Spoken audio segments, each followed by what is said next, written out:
Welcome to the second episode of Sawaal Sunday guys. ये एक ऐसा सीरीज है जो कि मैंने न्यू शुरू किया है जहां पे मैं तुम्हारे आईआईटी रिलेटेड सारे क्वेश्चंस के आंसर करता हूं। सवाल संडे के इस एपिसोड का हाईलाइट होने वाला है आईआईटी दिल्ली के हॉस्टल्स और उसके रूल्स। क्या गर्ल्स हॉस्टल में बॉयज अलाउड हैं? क्या बॉयज हॉस्टल में गर्ल्स अलाउड हैं? क्योंकि किसी एक बच्चे ने हॉस्टल से रिलेटेड बहुत सारे क्वेश्चन पूछे थे। हम डिस्कस करेंगे कितने स्ट्रिक्ट होते हैं आईआईटी के हॉस्टल्स। बट उससे पहले मैं बहुत सारे ऐसे क्वेश्चन का आंसर दूंगा जो कि तुम लोगों ने मेरे से पूछा था लास्ट वीक के वीडियो पे कॉमेंट सेक्शन में। अगर तुम्हारे पास आईआईटी रिलेटेड कोई भी क्वेश्चन है तो feel free to write it down in comments below. मैं पूरी कोशिश करूंगा कि सवाल संडे के अगले एपिसोड में इसको फीचर करूं।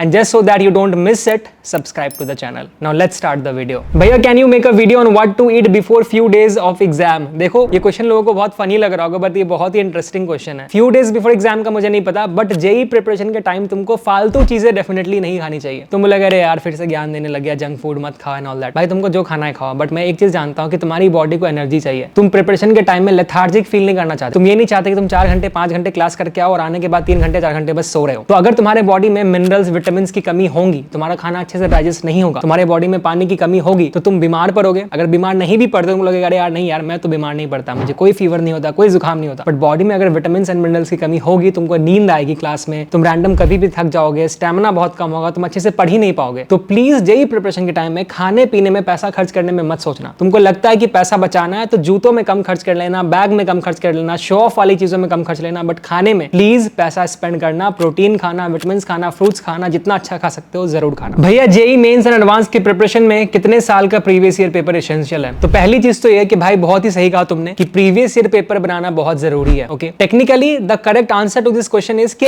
एटलीस्ट 10 साल का तो बनाना ही। अगर तुम 10 साल से ज्यादा का बनाते हो तो बहुत ही अच्छा, तुम 20 साल तक 25 साल तक बना सकते हो। बट अगर तुम बहुत पुराने क्वेश्चन बनाते हो, 35 साल 25 साल पुराना क्वेश्चन, तो एक चीज ध्यान रखना कि जिस टाइप का क्वेश्चन तुम सॉल्व कर रहे हो क्या वो पैटर्न आज भी जेई एडवांस में फॉलो होता है, जेई मेंस में फॉलो होता है। फॉर एग्जांपल जब मैं भी जेई का प्रिपरेशन कर रहा था तो उसमें ना बहुत सारे पुराने एडवांस के क्वेश्चन होते थे सब्जेक्टिव वाइज, जो कि बहुत बड़े बड़े होते थे। तो टीचर्स ये रिकमेंड करते थे कि उसको बनाने में टाइम वेस्ट मत करो। बट स्टिल मैं और मेरे कुछ फ्रेंड्स उसको बनाते थे क्योंकि हमने ये ऑब्जर्व करा था कि एडवांस में एग्जैक्टली सब्जेक्टिव बड़े बड़े तो नहीं आते पर उनके छोटे छोटे पार्ट्स आ जाते हैं। मतलब इतना बड़ा अगर क्वेश्चन है जिसका कि बहुत लेंथी सोल्यूशन है तो मे बी एडवांस एग्जाम में अभी वो पूरा सोल्यूशन करने के बाद जो आंसर आए वो नहीं पूछते, बट उसके बीच के किसी एक का पार्ट पूछ देते कि हाँ ठीक है तुमको इतना सॉल्व नहीं करना, यहाँ से आंसर बताओ क्या होगा। तुम समझ रहे हो मैं क्या कह रहा हूँ? तो अगर तुम बना सकते हो उतना सारा तो अमेजिंग फॉर यू, बट अगर तुम नहीं भी बना सकते हो तो एटलीस्ट 10 से 15 साल का बनाओ। बट प्रायोरिटी बहुत पुराने वाले क्वेश्चंस को नहीं देने हैं, जो अभी 10 से 15 साल वाले क्वेश्चंस थे प्रीवियस ईयर के उनको देने हैं। बाकी सब तो ठीक है पर भाभी कब रिवील करोगे? अरे यार ये क्या तुम मेरे रिवील करने से कि मेरी गर्लफ्रेंड कौन है, मेरी शादी किससे होने वाली है, ये सब कुछ रिवील करने से अगर तुम्हारा आईआईटी में सिलेक्शन होने वाला है तो बताओ मैं अभी कर दूंगा। सिलेक्शन होगा इससे क्या? नहीं।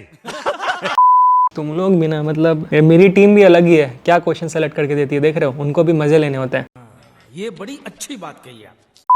भैया कोचिंग में फिजिक्स और केमिस्ट्री समझ में नहीं आ रहा है, घर आके मुझे वापस से दूसरे टीचर का लेक्चर पढ़ना पड़ता है, कोचिंग में कुछ समझ में नहीं आ रहा है, क्या करूं? देखो अगर तो ये ऐसा है कि तुम्हारा बैकलॉग है, तुमको इसलिए समझ में नहीं आ रहा है तो तुमको मैं ये सजेस्ट करूंगा कि अभी कुछ टाइम के लिए कोचिंग को होल्ड करो। कोई बात नहीं, टेंशन मत लो, पैनिक मत करो, पहले कुछ भी करके कोप अप करके वहां तक पहुंच जाओ जहां तक सर पढ़ा रहे हैं। तुम बोलोगे सर ये पॉसिबल ही नहीं है भैया कि मैं वहां तक पहुंचूं क्योंकि बहुत ज्यादा मेरा छूट गया है। अगर ऐसा है तो तुम सिर्फ उस टॉपिक्स को कवर करो जिसका यूज अभी आने क्लास में होने वाला है। फॉर एग्जाम्पल अगर तुम्हारा न्यूटन्स लॉज ऑफ मोशन छूट गया है तो मैकेनिक्स के आगे वाले चैप्टर में तुमको शायद प्रॉब्लम हो सकता है। बट अगर तुम्हारा यूनिट एंड मेजरमेंट छूट गया तो शायद मैकेनिक्स के आगे वाले चैप्टर जो कि सर पढ़ाने वाले हैं उसमें प्रॉब्लम नहीं होगा उतना ज्यादा। तो तुम्हारी प्रायोरिटी क्या होनी चाहिए कि पहले न्यूटन्स लॉज ऑफ मोशन को कवर करें। तो अगर बैकलॉग के कारण तुम्हारा ऐसा है कि तुमको क्लास में समझ में नहीं आ रहा है तो तुम देखो कि कौन से चैप्टर्स का यूज आगे होने वाला है क्लास में, उसको जल्दी से जल्दी खत्म करने की कोशिश करो। अगर ऐसा है कि तुम जिस कोचिंग में जा रहे हो वहां के टीचर ही घटिया है, जो कि बहुत केसेस में होता है, तुमको समझ में ही नहीं आता, कोई चांसेस ही नहीं है कि समझ में आगे भी आने वाला है, तो भाई मैं तुमको ये सजेस्ट करूंगा कि पहले आके कंप्लेन करो, बैच चेंज करने की कोशिश करो। कोई ऑप्शन नहीं है तो क्लास मत जाओ। ये बहुत ही टफ चीज मैं तुमको बता रहा हूँ। अरे भैया ये क्या बोल रहे हो, इतना पैसा दे दिया है, ये सब हो गया है, तो भाई तुमने पैसे दे दिए मुझे पता है, बट अगर तुम क्लास जाके टाइम वेस्ट करोगे ना तो वो टाइम वापस कभी नहीं आने वाला है। तुमको सोल्यूशन ढूंढना पड़ेगा। मम्मी पापा को बोलो कि आप आओ यहाँ पे, कोटा में पढ़ते हो तो मम्मी पापा को कोटा बुलाओ, मम्मी पापा को बोलो कि कोचिंग वाले हेड से बात करे कि बैच चेंज करना है, जो भी करना है करो। बट अगर तुमको पता है कि तुमको उस टीचर का समझ में नहीं आता है तो तुमको कुछ स्टेप लेना पड़ेगा, अदरवाइज वो वेस्ट ऑफ टाइम है। तुमको लगता है कि तुम कहीं और से पढ़ना चाहिए, ऑनलाइन ऑफलाइन कहीं पे भी, तो तुमको चेंज करना ही पड़ेगा टीचर, अदरवाइज बहुत देर हो जाएगी इस चीज के लिए। अगर तुम्हारी गलती है कि टीचर बहुत अच्छा पढ़ा रहे हैं, तुम्हारा बैकलॉग हो गया, कुछ अलग ऐसा कुछ रीजन है, तो तुमको खुद से मेहनत करके कोप अप करके वहां तक पहुंचना पड़ेगा, तब तुम कंप्लेन वगैरह करने में टाइम वेस्ट मत करना। तो please find out what your reason is कि तुमको समझ में नहीं आ रहा है, एंड जो 2 केसेस मैंने बताया उसके according please take your decision. Bro, is it difficult to make friends in IIT as a girl? Are girls friendly? Please say, is it really depressing being an IITian? First of all देखो, I no कि IITs के बारे में तुमने बहुत सारी खबर सुनी होंगी कि बहुत सारे लोग बहुत गलत स्टेप्स ले लेते हैं IIT में जाके, बट आई रियली फील कि ये बहुत सारे कॉलेजेस में होता है। ऑफ कोर्स IIT का कैच बहुत टफ है, बट ओवरऑल अगर मैं तुमको बोलूं कि डिप्रेसिंग है क्या IITian होना, तो इसका आंसर है कि टोटली तुम्हारे पे डिपेंड करता है कि तुम्हारे एक्सपेक्टेशंस क्या है। क्वेश्चन 1, क्या IIT का कैच टफ है? क्या प्रेशर बहुत होता है? यस। बट क्वेश्चन 2, क्या IIT में फन के अपॉर्चुनिटीज होते हैं? क्या वह मस्ती करने के चांसेस मिलते हैं? यस। तो दोनों चीजें अवेलेबल है, तुम्हारे ऊपर डिपेंड करता है कि तुम उसको कैसे मैनेज करते हो। अगर तुम अच्छे से मैनेज करते हो तो IIT से बेहतर कॉलेज तुमको इंडिया में कहीं नहीं मिलने वाला, वर्ल्ड में कहीं नहीं मिलने वाला। One of the best colleges है फॉर श्योर, इसमें कोई शक नहीं है। दूसरी चीज ये कि एज अ गर्ल क्या वहां पे फ्रेंड्स बनाने इजी है? भाई तुम लड़के हो या लड़की हो, एज सच वहां पे कोई ऐसे भेदभाव नहीं है। एटलीस्ट मैं IIT दिल्ली में था एंड वहां पे कभी ऐसे पार्शियलिटी मुझे तो फील नहीं हुआ कि लड़कियां जो मेरी फ्रेंड्स थी उनको कभी पार्शियलिटी फील हुआ, कुछ भी ऐसा नहीं था। जो रूल्स गर्ल्स हॉस्टल में थे कि आप कभी भी बाहर जा सकते हो, कभी भी अंदर आ सकते हो, सेम रूल्स बॉयज हॉस्टल में थे। जो रूल्स बॉयज हॉस्टल में थे सेम रूल्स गर्ल्स हॉस्टल में थे। तो अलग से कुछ रूल ऐसा नहीं था कि आपको ऐसे ही कपड़े पहनने हैं, ये करना है, वो करना है। तो बहुत ही चिल एनवायरनमेंट था। बाकी लड़कियां इजिली फ्रेंड्स बना लेती थी यार। इनफैक्ट लड़कियां कम थी तो ऑफ कोर्स लड़कों से ज्यादा उनको अटेंशन मिलता था, in a good way, not in a bad way. अब तुम्हारी सोच क्या मुझे नहीं पता, बट हाँ इन अ गुड वे बहुत अटेंशन मिलता था। एट द सेम टाइम आपस में उनकी बॉन्डिंग बहुत अच्छी रहती थी, क्योंकि जो गर्ल्स हॉस्टल है आई तो फील कि दे लिव लाइक सिस्टर्स। जो भी गर्ल्स हॉस्टल की लड़कियां होती है, लड़के भले यहाँ पे अपनी मस्ती अलग ही कुछ चीजें करते हुए, बट लड़कियां बहुत ही ज्यादा फ्रेंडली, बहुत ही ज्यादा लाइक बहनों की तरह रहती हैं, जो कि बहुत ही अमेजिंग चीज है। इनफैक्ट जब मैं कॉलेज 3rd ईयर में था ना, तो मैंने अपनी सीनियर्स के लिए, जो मेरी सीनियर्स थी गर्ल्स हॉस्टल में, उनके लिए एक वीडियो बनाई थी। They asked me to make a video for their farewell. मैं उसका क्लिप यहाँ पे प्ले कर दूंगा।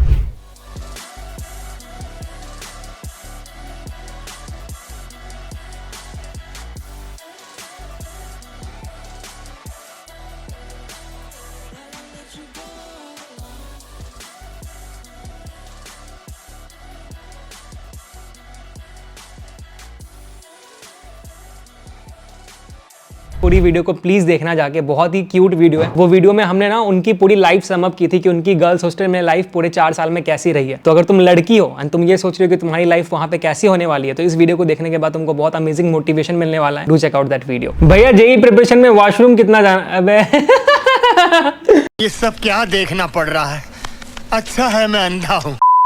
जेईई प्रिपरेशन में वॉशरूम कितना जाना चाहिए? भाई जितना ज्यादा लगता है उतना ज्यादा जाओ, एंड अगर बहुत ज्यादा लग रहा है तो प्लीज उससे पहले डॉक्टर के पास जाओ। मतलब कुछ तो बॉडी में मेडिकल प्रॉब्लम है, तो वॉशरूम उतना ही जाओ जितना लग रहा है, एंड अगर बहुत ज्यादा लग रहा है तो प्लीज आप डॉक्टर के पास जाएं। ठीक है, ये फालतू क्वेश्चन ना पूछे, अपना भी टाइम वेस्ट कर रहे हैं बाकी लोगों का भी कर रहे हैं। वॉशरूम कितनी बार जाए? भैया sir can you tell us how do we cover our backlog during IIT JEE preparation? देखो बैकलॉग के लिए मैंने पूरी की पूरी वीडियो बना रखी है। प्लीज प्लीज प्लीज हाथ जोड़ के रिक्वेस्ट कर रहा हूँ, उस वीडियो को देखो। उस वीडियो को अगर तुम देखोगे ना, तुमको इतना ज्यादा हेल्प होने वाला है तुम्हारे जेईई प्रिपरेशन में। नो मैटर तुम क्लास 11th में 12th में हो, तुमको उस वीडियो को देखना ही चाहिए। अगर मैं उस पूरी वीडियो को समराइज करूं तो एक चीज मैंने उस वीडियो में बताई है, जो कि ये है कि तुमको अगर बैकलॉग क्लियर करना है तो तुमको हर दिन बैकलॉग क्लियर करना पड़ेगा। हर दिन डेडिकेटेड 1 घंटा बैकलॉग को और 1 घंटा रिविजन को दे दो। अगर तुम ये हर दिन करते हो तो ट्रस्ट में तुम्हारा बैकलॉग यूं कवर हो जाएगा, एंड क्योंकि तुम रिविजन कर रहे होगे तुम पुरानी चीजों को भी नहीं भूलोगे। तो प्लीज ये करके देखो, एंड डिटेल में इसका आंसर चाहिए तो उस वाली वीडियो को जरूर देखना। भैया क्या CS ब्रांच का अच्छा प्लेसमेंट लगता है या अदर ब्रांच का? भाई इसमें कोई शक नहीं कि हर साल कोई भी कॉलेज हो, अगर वो इंजीनियरिंग कॉलेज है, प्राइवेट हो या फिर IIT हो, बेस्ट प्लेसमेंट जो डिपार्टमेंट से होता है वो है कंप्यूटर साइंस, क्योंकि उनकी डिमांड बहुत ज्यादा है, एंड कंपनीज जो कि हायर करती है वो बहुत ज्यादा पैसे ऑफर भी करती है। तो प्लीज अगर तुमको पैसे कमाने हैं, तुमको लगता है कि नहीं मुझे जॉब ही करना है लाइफ में, और जॉब भी ऐसा करना है जिसमें मुझे पैसा ज्यादा मिले, कितना भी काम करा ले मेरे से, कितना भी घिसवा ले, मुझे पैसे चाहिए, तो प्लीज कंप्यूटर साइंस ले लो, कुछ सोचने की जरूरत नहीं है। बट द सेम टाइम तुम अगर ऐसे बच्चे हो जिसको कि थोड़ा ऐसा कुछ एक्सप्लोर करना है लाइफ में कि हाँ यार मुझे ना एंटरप्रेन्योरशिप एक्सप्लोर करना है, मुझे ना कुछ और फील्ड में कुछ अच्छा करना है, मुझे कुछ और स्किल्स सीखने हैं, एंड इसलिए मुझे कॉलेज में टाइम चाहिए होगा। अगर तुम ऐसे कोई बच्चे हो तो तुमको थोड़ा रिलेटिवली चिल ब्रांच चूज करना चाहिए, जैसे मैंने किया था। मैंने केमिकल चूज किया था। मैं चाहता था किसी और IIT में कंप्यूटर साइंस भी चूज कर सकता था, बट मुझे पता था कि मुझे किस चीज में इंटरेस्ट है, एंड मुझे खाली टाइम चाहिए था कॉलेज में। ठीक है, तो इसलिए केमिकल इंजीनियरिंग एक ऐसा डिपार्टमेंट था जहाँ पे टाइम बहुत अच्छा मिलता था, प्लस मुझे केमिस्ट्री में बहुत इंटरेस्ट था, इसलिए मैंने केमिकल चूज किया था। प्लस अगर मान लो तुमको एंटरप्रेन्योर बनना है, तुम टेक्सटाइल चूज कर सकते हो, क्योंकि उसमें और भी ज्यादा टाइम मिलता है, केमिकल से भी ज्यादा टाइम मिलता है। तो ये देख लो कि तुम्हारा इंटरेस्ट क्या है लाइफ में,